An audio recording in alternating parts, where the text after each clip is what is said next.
ఉందా న్యాయం? ఉందా న్యాయం? నా మీద వెళ్ళి ఇంతమంది ఎమ్మెల్యేలు, ఉమ్మడి పాలమూరు జిల్లా ఎమ్మెల్యేలు అందరూ వెళ్ళి స్పీకర్ గారికి కంప్లైంట్ ఇచ్చారట నా మీద యాక్షన్ తీసుకోమని. స్పీకర్ గారేమో అవునవును నిజమే, తప్పకుండా యాక్షన్ తీసుకోవాలి అని ఆయన కూడా సానుకూలంగా స్పందించాడట స్పీకర్ గారు.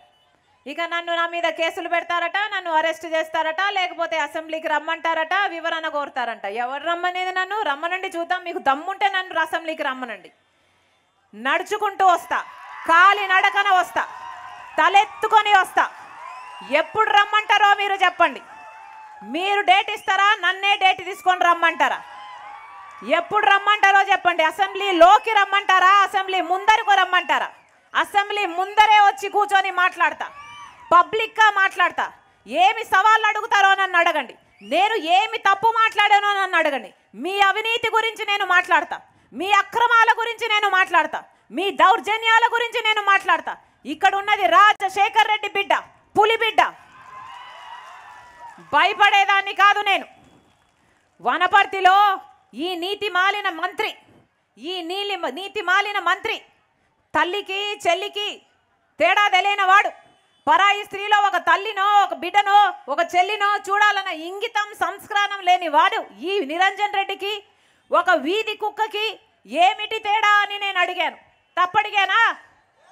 ఇంతమంది మహిళలు ఉన్నారు కదా, మీరు చెప్పండి అమ్మా. మీ తల్లినో మీ బిడ్డనో ఒక పరాయి వాడు మరదలు అని పిలిస్తే మీరేం చేస్తారు?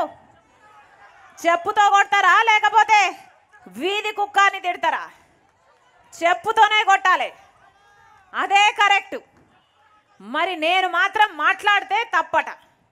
నా మీద కేసు పెట్టాడు ఈ నిరంజన్ రెడ్డి. నా మీద కేసు పెడితే, కంప్లైంట్ పెడితే, ఆ కంప్లైంట్ ఎఫ్ఐఆర్ ఫైల్ చేసింది పోలీస్ డిపార్ట్మెంట్. అదే నిరంజన్ రెడ్డి నన్ను మరదలు అన్నాడు అని నేను కంప్లైంట్ ఇస్తే కనీసం నా ఎఫ్ఐఆర్ కూడా తీసుకోలేదు ఈ పోలీస్ డిపార్ట్మెంట్.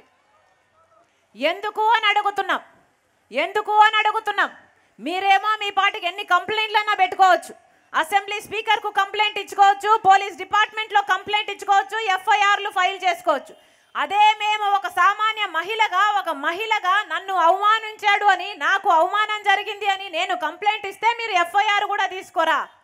నా మీద మాత్రం కేసులు పెడతారా? 2000 కిలోమీటర్లు పాదయాత్ర చేస్తూ ప్రజలకున్న సమస్యలు ఎత్తి చూపుతుంటే, ప్రజల పక్షాన నిలబడి నేను పోరాటం చేస్తుంటే నా మీద కంప్లైంట్ చేస్తారట, నా మీద ఎఫ్ఐఆర్ పెడతారట.